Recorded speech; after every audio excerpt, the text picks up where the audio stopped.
And this was some amazing creative partners that put this together. I'm going to bring them up right now. We have representing kind of the different sectors that put this film together, and then we're going to bring up a lot of people that actually contributed that you saw their work. First of all, I'd like to bring up Tim Partridge from YouTube, who had a lot to do with this, and we'll talk about that in a minute. Tim, you can take a seat. We have Liza Marshall from Scott Free, who's one of the producers.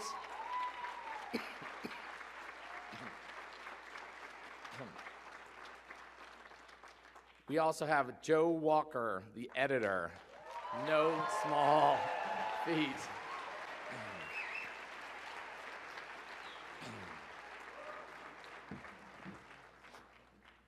And needs no introduction. I'd like to bring up the director, Kevin Macdonald.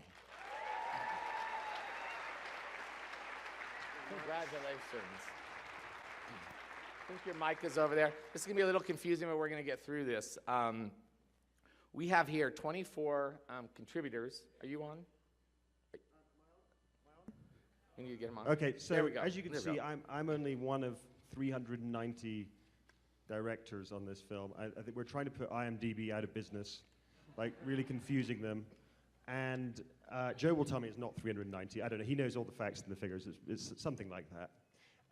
But we have with us here just a few of the people who made the film possible, who directed elements of the film. So, can I ask you all to come up? All the filmmakers, everyone in front and behind the camera who is here, can you all please come up right now?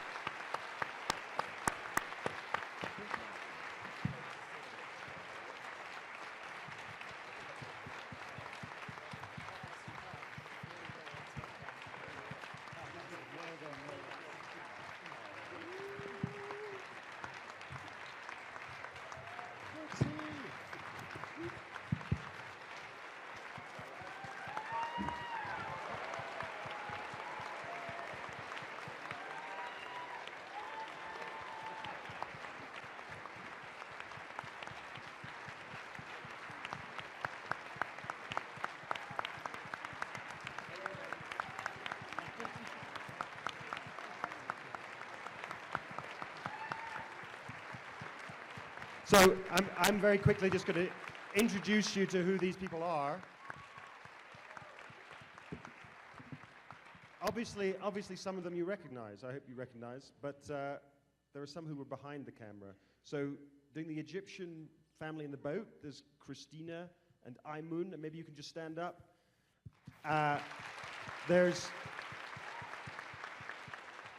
Maybe I should just introduce them, then you should clap at the end. Otherwise, we're going to be here all night, aren't we? So there's Hiroaki and Taiji from Japan. There we go. There's Renat and Alexander from Russia, the fantastic parkour sequence. I'm sure he'll do something for us later. There is the marvelous Betsy. Betsy, where are you? There's Harvey, who shot the Dubai gardener, there he is. There's Alberto, Abel, and Avelino from Peru. There's Boris, who shot the amazing goat herders and sheep herded footage. There's Christopher, who is not in love with Emily anymore, I hope. There's Soma from Bali. There's David from New York. And there's Bobby, Catherine, and Bob from near Chicago.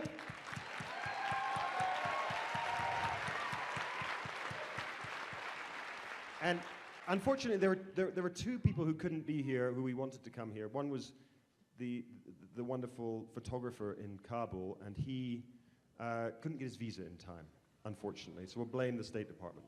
And the other person is the cyclist, the Korean cyclist, who is not here, but the filmmaker who shot that is Marek, who is here. And then finally from New York, who shot all sorts of beautiful footage in there, in all different kinds of kids and all sorts of things, is Karen.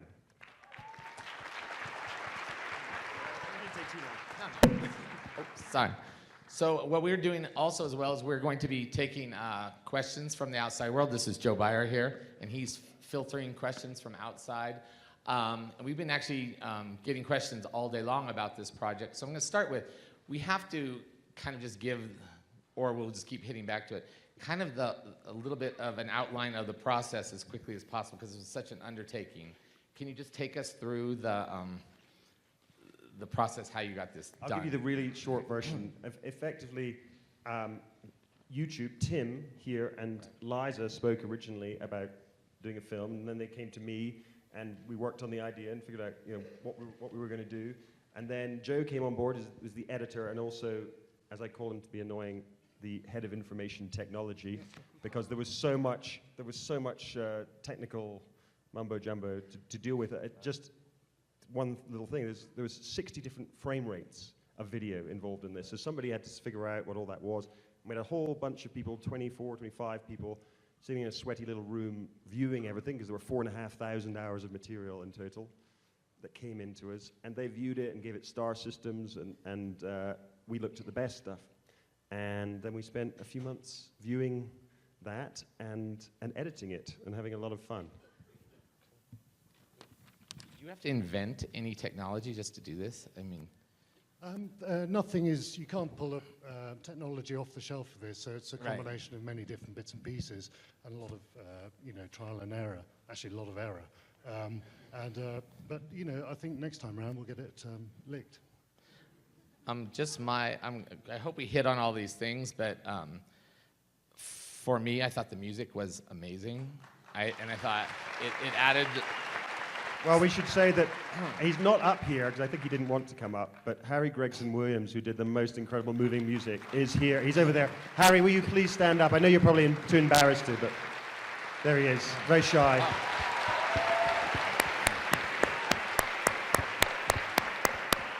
And I thought that you proved that a simple story can tell so much about us all. And even what I also thought was very interesting, and probably was a little bit of a nightmare for you, the difference between some very amazing photographers that you had mixed with the very raw and almost amateurish and that. And also, it was kind of an uncanny, not newsworthy day, almost by luck. You had that one, much the really one happened. big. Well, the one big thing that happened, which you have of to course, put in, was the kind of the tragedy in Love Parade in Germany. Right. And other than that, yeah, nothing much happened. So in a way, you were focused on not on the big events, but on the kind of the ground eye view, the ordinary person on the streets view of life, and that's sort of the point. It's sometimes even the banal details can be the most telling, and it can be the most familiar and touching to us to view. And I thought when I watched it the first time, I was a little bit in a panic of how you were going to end this thing. And I thought the ending you found in that girl right over there, Betty, was pretty perfect. Yeah, she's fantastic. She pretty much summed up the whole film. And when we found your piece of video, see, none of these guys have seen this before, so they're all in a bit of a state of shock. They didn't know quite what to expect, but that was the first thing that we found, almost, wasn't it, Joe? We knew that was going to be the ending. It was really early on. I think it was about the end of the first week of looking at material, and with the researchers we were just looking like a normal film, looking at dailies and trying to find what the material was telling us the film was going to be. We had no great preconceptions, and I think we saw very early on some of the moon shots, and we saw Betsy in the car, and I think we had a beginning and an end, and we just had to join it up. And I've been looking at questions all day long, and the one that keeps coming up, funny, that was not on my list, is what you personally, each one of you, was the one thing that you thought that you had to put in the film. Because I guess you made such a personal film that they want to know your personal, like, what was a shot that you saw and go, this is it for me? Wow, that's really hard, because there were so many of them, and I think, the moons, we didn't know it was a full moon that night, and so we didn't do our research, obviously, and so when all these moons started coming in, and I saw these, the beginning of the film, you've got, 6 or 7 moons, and they're from Malawi and Venezuela and South Africa and somewhere in the States and all over the world. And I suddenly saw that that was the kind of metaphor for the film. And so I suppose for me it was seeing that and understanding that that could be a beginning and also an end to the film. All the shots of men being really silly and pompous always appealed to me, and so it's more a question of trying to keep those great shots in through the whole process. That's what I'd say. It's a very anti-male film for some reason. I don't know. You can keep going. Tell your part, Liza, as well. We saw the parkour guys right at the very beginning, didn't we? The second day, I think, and we just knew they would be in the film. They were fantastic. And I think from YouTube's perspective, we didn't have any control over the final film itself. So we basically reached out to the world and tried to bring as many people to take part as possible, and then dumped 4,500 hours of footage on Kevin and Joe's desk and let them get on with it. So, I mean, for us, it was extraordinary to see what they did with it rather than hoping certain things were in or weren't. I don't know if anybody's mentioned, but we also sent out nearly 500 cameras, small digital cameras, to places, far-flung places where people don't have easy access to the internet. And that brought up a very rich crop of material, including Abel, the shoeshine boy from Peru, was one of those cameras. So that was part of their intention. We have another big question that keeps coming and coming and coming over here, and that is, this one's from Argentina. It says, are you trying to make everyone a vegetarian? The slaughterhouse. Well, I wish I was a vegetarian. I'm a but I'm not. vegetarian. But Liza is. It was the, That's the producer. producerial Okay. pressure.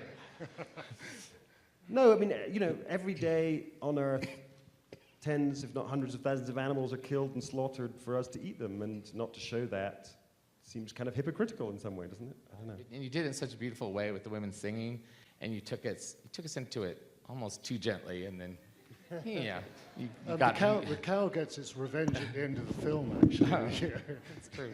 The whole process was full of these strange coincidences, and one that Joe only pointed out to me a couple of days ago, which I hadn't known about, was that cow, which has been killed, is in Milan, and then the very next shot is of a man eating spaghetti bolognese, and I only just figured out, or he only just told me, that this is actually in Milan as well, which is quite strange. So we figured that they might be from the same herd, even. The other question that came up was, what that I just saw over there, what did you get the most of? What was the one kind of shot? We got, for our researchers, they would spend 10 hours watching rushes every day, and I suppose they would say teenagers whining in their bedroom. So Betty, you lucked out. She got in the car. And people, it's a very unusual thing, but we had so many people following their own feet. I mean, a couple of times, we tried to... You had that whole sequence with just feet and walking. Yeah, you could go on forever. You could actually make probably a 10-hour film of people just walking across the surface of the Earth. It could be an art installation. Maybe we should work on that. We mainly got happy footage. It was really interesting. We hardly got anything that was particularly traumatic or sad, did we? Or dark. We wanted to go darker at the end of the film, and it was a real struggle to find any dark material. We didn't know it. That's the opposite of programming Sundance. Most of the time. I'm going to get you some. Then we're going to come and start taking questions from you. That one. Do you think there is another completely unique Life in a Day version from the remaining footage? I think, there's as many directors as there are out there to want to make films from this footage. There are that number of films. There's umpteen number of films in this footage, and we just chose, what appealed to us, and it's therefore a very subjective selection. There's a particular question for the family with, I don't know what the little boy's name is, but it was a question about Bobby. Bobby? Yeah. And they want to know if you're doing okay. There's a lot of concern for you. And we have a mic over here, so you can actually talk. I'm doing good. I think that's all you're going to get. Well, and even like the family itself, there's a few questions about, did the film actually help change you? Did it help you get through? There's kind of questions like that. Maybe from mom. Yeah, you can stand up. Did it help us get through the situation? Yes, yes. Oh, definitely, yeah. I think as we've looked back at the footage and we've seen how far we've come since that day and all that we had to go through, it's just, yeah, it was very healing. Wait, you went out. Oh, like that? Boom, boom. Okay. There we go. Oh, okay. But we didn't realize that would come from this experience, and it most certainly did. And I'm doing good. I'm all done with my treatments, and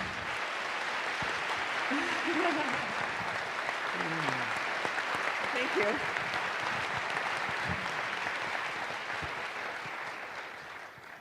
Is that the boy who's the gymnast guy? Yeah. Yeah, or not gymnast, and steals the which keeps popping up over here. Very much concern over the stealing, young man. You just did that for the movie, right? You don't really. I think. Do we have a translator? Yeah. Oh. Это была как бы моя жизнь. У меня было одно время, что не было совсем ничего есть, как бы, и по обстоятельствам приходилось, что как бы приходилось воровать. Вот. Но для меня это ничего страшного. Для меня это нормально. At one point in my life, I had no money and I had to eat, and so I had to steal.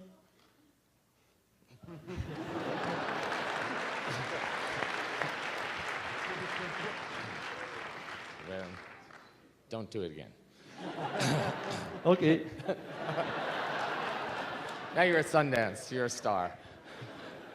And we'll start taking questions from the audience as well. Give us a chance to get you a mic to you. We have mics out here. Yeah, let's take one from right here. Hello, thank you. That was a great film. Why did you choose not to show where the footage came from? Well, we had a lot of debate about that, and initially I thought we would. I thought we'd put it in the top left-hand corner or something, what country, maybe what city it was from. But actually, when we tried that, just tested it, it felt amazingly distracting and kind of reductionist in a way. I think the point is, once you've got the conceit that this is from everywhere around the world, in a way it doesn't actually matter where it's from. We are going to actually put, I think, when the DVD of this comes out, we're going to do a DVD extra where you can switch it on and you can see where it's all from. Joe will be able to tell me how many countries are actually, the 192 countries sent material in, but I don't know how many are actually represented. Do you know?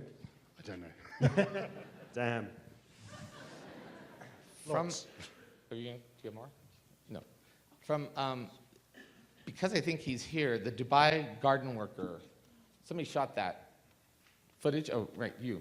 The question is, how did you choose him, and was he happy to be a part of this? This is from Canada. Yeah, I mean, I chose Ayamate because actually a colleague of mine sponsors him, so for him to live in Dubai. And I kind of, heard about his story and the fact that he's living over there and he's, earning money to send back and look after his family, which he's done really impressively, and, managed to get his daughter married and pay a big dowry, which is a, really, really proud thing. And yeah, I mean, yeah, he was really open to being filmed. He was completely for it, really. He just carried on his day, and we went out and documented it and just hung out with him, really. And a friend of mine, Shazadi, came, who can speak Hindi, and I just asked, a few questions, and then she would translate, and he just carried on, yeah. So it was a good experience. There's another one for you guys over there. Yeah, no, I don't like that one. For the filmmakers and for you guys right here, this is an interesting question. Has this process changed anything that will change the way you make films in the future? How is it, and basically it's sort of like, and there's a lot of them about this, is how has this changed you as an artist? Well, I suppose there's a few things that I'm never going to forget, apart from this evening and all these people being here, and it's just been incredibly touching to me. I think one of the things is I've got this great appreciation now for kind of the beauty of amateur footage and the kinds of things you can do with a little tiny camera that you can't do with a big professional camera. And so one of the specific examples I was thinking of is the guy who picks up the fly from the window pane and walks out with it, films it and lets it go. You couldn't do that with a film. It would cost you a fortune. How would you do it? It would all be CG. And I think there's something about that kind of intimacy which is really beautiful and which I'd like to bring into my own work. And I suppose I was struck by the beauty of a lot of the shots, actually. I mean, Boris's stuff, which is in Ukraine, of goat and sheep farmers, is incredibly beautiful. And I thought, which one's Boris? Boris is there. Oh, there he is. Right. Okay.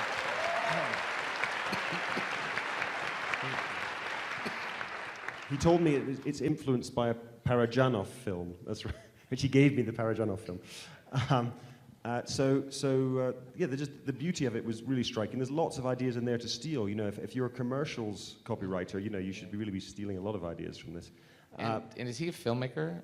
Are you a filmmaker? All the time? Sorry, I blew that one. Sorry.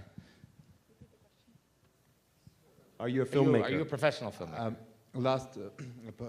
Последние 5 лет я работал локейшн-менеджером и всегда хотел снимать кино. Начал заниматься этим только ради того, чтобы узнать о кинопроизводстве. Этот проект позволил мне осуществить свою мечту. I worked as a location manager and always wanted to make movies, and now my dream came true.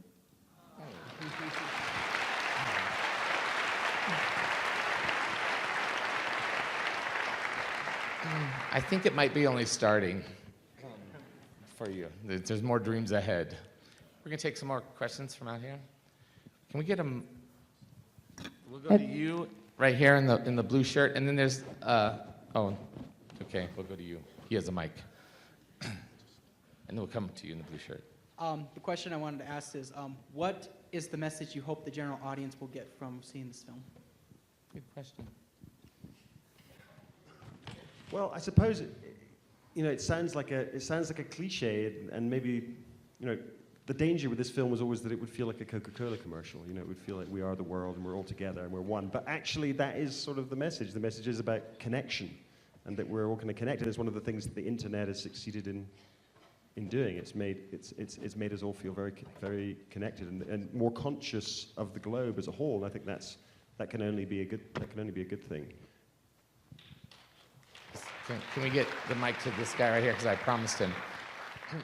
And there's another guy up here too that we're going to get a mic to. Go ahead. Yeah, my question is for the girl at the very end. Is it Betsy? Okay. My question is hopefully it's not too heavy, but compared to the 24th of July last year, how do you compare that day to this day and to now that you've seen and been with all these people? Like, how do I feel now?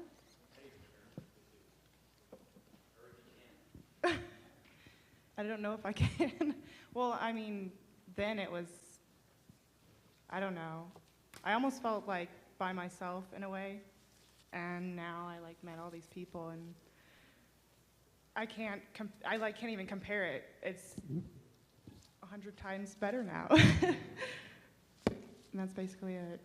I love all these people. I love them.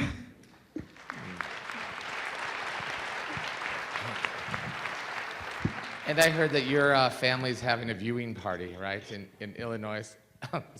so, hey, shout out to them. Illinois! And we had in the balcony, there she is. Hi, you cover so much of life in this movie, but there were 2 parts I found missing, and I was wondering if it was by choice or lack of options: intercourse and death. There's lots of death. Death of animals, and there's 24 people dying at Love Parade, and there's a lot of in the fear section, people talking about death and as their greatest fear. So death, I think, is pretty well covered. Intercourse, which is a very old-fashioned word, but I think you're not allowed to say the more common word on YouTube, so I'm not going to. There wasn't any. Either that or they censored it before it came to us. I don't know what happened. There's a shot of a lady looking back at the man who's holding the camera with a look that can only happen after intercourse. I caught that. Yeah. That was a good shot. And we know he's not getting any, so. Poor guy. Oh. Sorry. He's got Good news, I'm single now. Oh. So we had another question out here, but there's a question about the, I don't know if it's Indonesia or not, the ritual. I think it was where... Yeah, I think it's Bali, it's Soma, isn't it? Who shot that, who's somewhere here. Is it Indonesia? Bali? In Bali, okay. Because it wasn't identified with I think it's about the woman doing the ritual with the food. And there's some questions like, what is that? She was doing offerings for full moon. Yes. Yeah. For full moon. Yeah, in Bali, they tend to do offerings every day for different things. So they go around the house with little rice offerings. And I was really lucky on that day. She was doing kind of really elaborate, putting it all different, I guess, the corners of the house and blessing the machinery and blessing the bike. They do that for a lot of different ceremonies. Thanks. We need another question out here. Right There goes there. my camera. At the risk of having misunderstood the comment about teenagers whining in their rooms and then the young lady having spoken from her car, I just wanted to say that I don't think you were whining. I think it's ironic that you were talking about your experience after we had just heard what the rest of the world was doing while you were at work. And I'm absolutely thrilled that you spoke about your experience that day. That was me who tied it together. That wasn't a good tie together, but you're right. Just because she looks kind of teen-like, that's all I did. We have another blue shirt guy here. Everybody's wearing blue tonight. Everybody in blue gets to answer a question. But also, what is the main difficulty in editing thousands of videos, this is from Brazil, into 90 minutes? And do you have any regrets not having, what? Are there any scenes that you regret not having in the film? Loads and loads and loads and loads. But we needed to find a structure and we needed to select things. And so, as I say, you could make many more films out of what we had. Joe, maybe. There's going to be another 45 minutes on a DVD of all the scenes. The original cut that we saw was 3 hours, and we wanted to keep everything in the 3-hour cut. So we had a really difficult decision process, didn't we, to cut basically half of it out. You feel, as an editor, you feel guilty about the things you have to cut out. And you can't imagine how guilty one feels about the great stuff we had that we didn't use. But I think it's also good to mention that all the footage that was submitted is still available to view on the internet, and there's this amazing gallery that you can view and browse by tags that people have provided with their footage. So it's all out there, and actually all that footage has received over 5 million views since it was submitted. So everyone's sort of submissions are being seen. I know I was over, we have a thing on Main Street here in Park City where you can go through and choose things. There are people in there who are here that were looking for their footage all day, people who had contributed and now are here as well. I mean, they're not these people, but it was fascinating. So that just goes on and on and on. And do you think, there are a few questions like all through the day, do you think of this as something that you might do a sequel of? Will this become something, or is this it for you, or you're going to pass the baton to somebody? I think July I'll pass the July baton. 24th going to be that day for... No, you know what I'd love to do is I'd love to do a sort of 7-Up thing and go back and visit some of these people again in 10 years or 7 years. And I think that would be really fascinating. But I don't know, Joe says he's going to spend the rest of his life doing this. He loved it so much. It's a perfect job for a megalomaniac editor. And do you have any questions that you haven't asked of these guys as the director? That I haven't asked of them. Yes. Well, no. I mean, we've met a couple of nights ago, and we had the strangest dinner party ever. We all turned up, and nobody knew anybody. We had nothing in common at all, except that everybody had contributed to this movie. And now everyone's firm friends and getting on like a house on fire. And Abel there is playing with Tai Chi, who's at the back there, who's playing with his shoes as we speak. And it's incredibly. It is a sort of personification of what the film's about, of basically cultural difference is pretty skin deep. This is coming in. When will this film come out in the theaters? We couldn't get into the screening tonight in Park City and watched it from home and want to see it again. Well, that's good. Well, National Geographic, who are down here, National Geographic Films, are going to distribute it theatrically. I don't know if it's 100% set when it's going to be released, is it? So it looks like it's going to be July 24th this year, which was an original idea. Okay, clever. Clever. Yeah, it's good. Oh yeah, there you go. So when you started, this is to Tim and Joe, when you started, did you think it would turn out this good? And if when you started you weren't confident it was going to be, if you didn't know it was going to be this good, then when did you kind of know what you had on your hands? Well, to begin with, we always didn't call it a film, we called it an experiment. Because in an experiment you can fail. And then when we started to realize it kind of worked, we stopped calling it an experiment. Is that fair? Yeah, totally.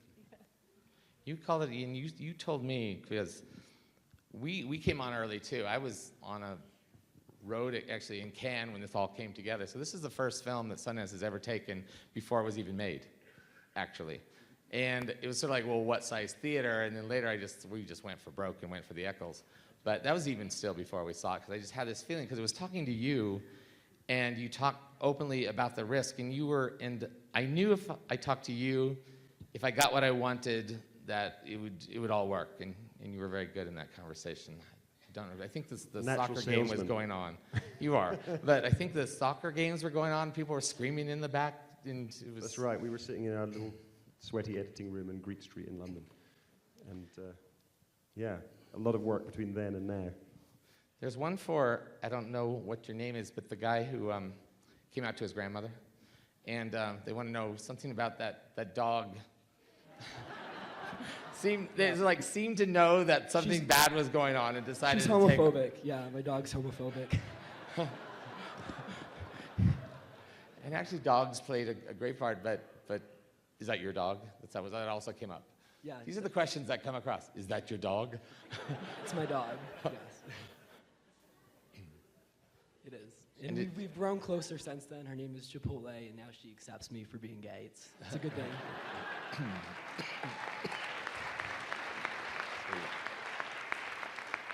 How are we doing? Right here? Or is there somebody with the mic? All right, sorry. We'll come back to you. Get this guy a mic. The snail at the end ate the piece of paper that said mind your own business, which makes me believe that it's okay to ask virtually any question without sounding too nosy, but I'm curious what happened to the mother of the little boy in Japan. They're here, right?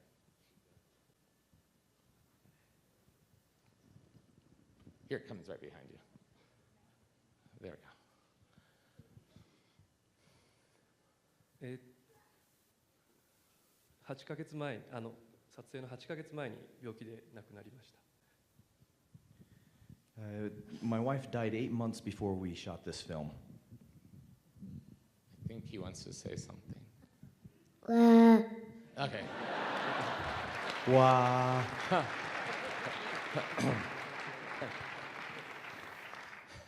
That's going to bring in the ratings.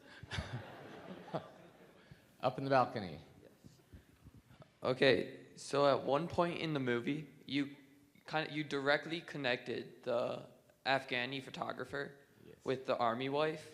Is there a reason you connected the photographer with an army wife instead of like somebody that was directly in the military fighting the Afghanis or something like that? It just seemed to be better footage. It seemed to be more interesting and more surprising view of Afghanistan and of the conflict. We've all seen a lot of footage, news footage in Afghanistan, in army bases and that kind of thing. And we wanted to stay away from stuff that felt current affairsy, that felt newsy. But that was the human cost, I guess, she was bearing of what's going on. And then obviously the intercutting of them both. It's kind of giving you a different perspective from both sides of the war. You don't usually hear about the wife who's left behind. And you don't usually see that side of Kabul, that side of Afghanistan. Just an ordinary guy going about his work and wandering around the town. It goes contrary to, as he says himself, against the image of a country that's just full of suicide bombers and violence and misery. Yeah, he was a very cool guy. I liked him. Yeah, unfortunately, yeah, he was going to come, but as I said, visa problems. Yeah. I know somebody, I promised them. Did they ever get you a mic? Here, come right here. Don't only have a question. I just wanted to thank you, Kevin, and you two for allowing people that can never really get to this point. And you know, I've been coming here to Sundance for 7 years in a row. Brought my father for 3 years in a row. We enjoy it. And as a filmmaker, I just wanted to thank all of you and thank you two for allowing it to happen. Unfortunately, I'm computer illiterate. I tried to get it uploaded. I couldn't. So I hope I'm not out of line. I brought this from my home. Kevin, this is a hard copy of My Life in a Day, July 24th. Please accept it. Thank you very much. We will promise that somebody here with that guy right there or this guy right here will get it online for you. Yep. You know, one thing I'd like to say is that one of the striking things was the generosity of people, not just the generosity of their sort of time and thinking about a project, but you know, the generosity of spirit in what they sort of contributed on this film. It's very humbling to be part of that. You know, that this enormous, you know, no people didn't expect to even be in the film, or maybe not even properly viewed. Yeah. And Liza said it, that there wasn't very much bad footage. It was all pretty much human and uplifting, which I found that's pretty fascinating, actually. We felt really positive about mankind without sounding too cheesy at the end of the process. That I mean, the internet is a place where people, you know, associated with pirating and nasty comments, and here was this very positive experience of the internet. I think it's totally uplifting. I totally feel good about it. It's like, you know, something like this that just tells these simple stories. You see that we're not all that different from each other. I mean, that sounds kind of corny, but it's really what it's about. Do we have time for one more? Okay. I just want to say congratulations to everyone. It's a fantastic film. Well done, everyone.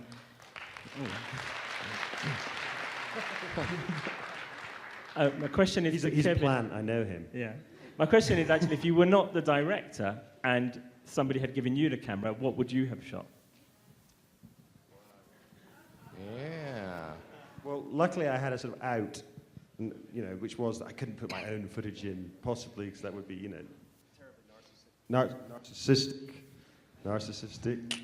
and so I didn't want to be too narcissistic. But what would I have shot? I mean, I actually encouraged my wife to shoot something, and she had her mother had just had a terrible stroke 2 weeks before, and we went down to visit her for the first time, and she was in hospital, and I gave her a camera, and she went to the hospital and she didn't film anything because she thought that her father wouldn't like it, and I kind of totally understand that, because, you know, to share something that personal and that profound, like a lot of these people did here, is incredibly brave. And I suppose the truth is that I'm probably not brave enough or generous enough to do that myself. It's probably a terrible admission, but I think it's probably the truth. So that makes my admiration for these contributors so much more.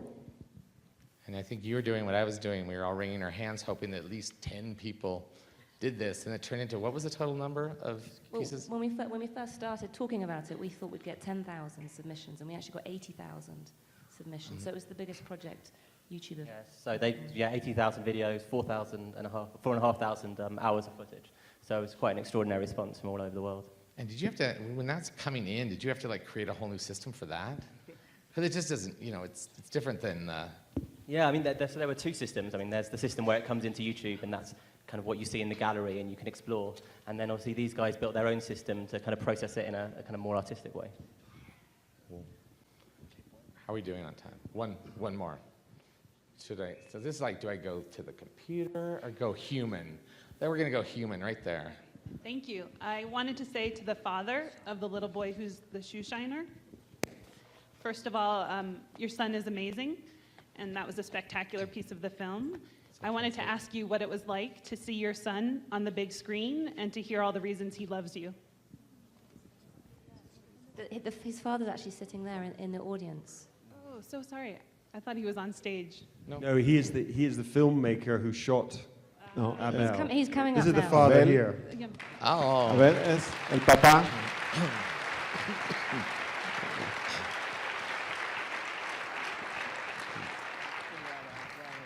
voy a hablar. Si quiere responder algo. En primer lugar voy a saludar. Sí. El señor John Walker, ¿no? ¿Se llama? Sí, Joe Walker es el sí.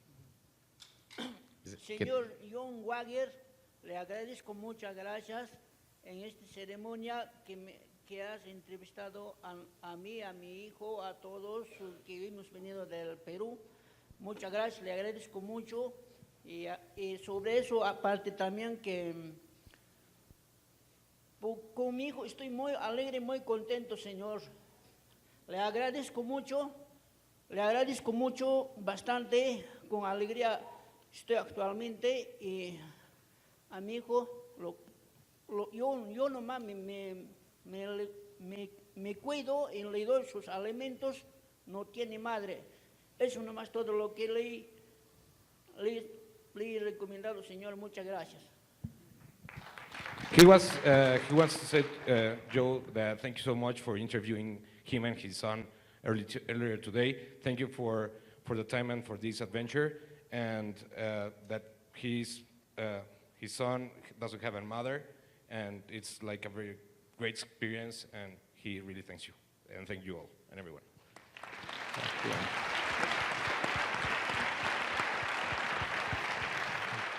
I think we can all end on a thank you. I want to thank YouTube especially, who's been a sponsor of ours for many years. We've done many crazy experiments together, and I love them as a sponsor, and I thank them for that. And of course, Scott Free for allowing us to show it here at Sundance, and you two guys for pulling this thing off. Thanks very much, Sean. Thank you.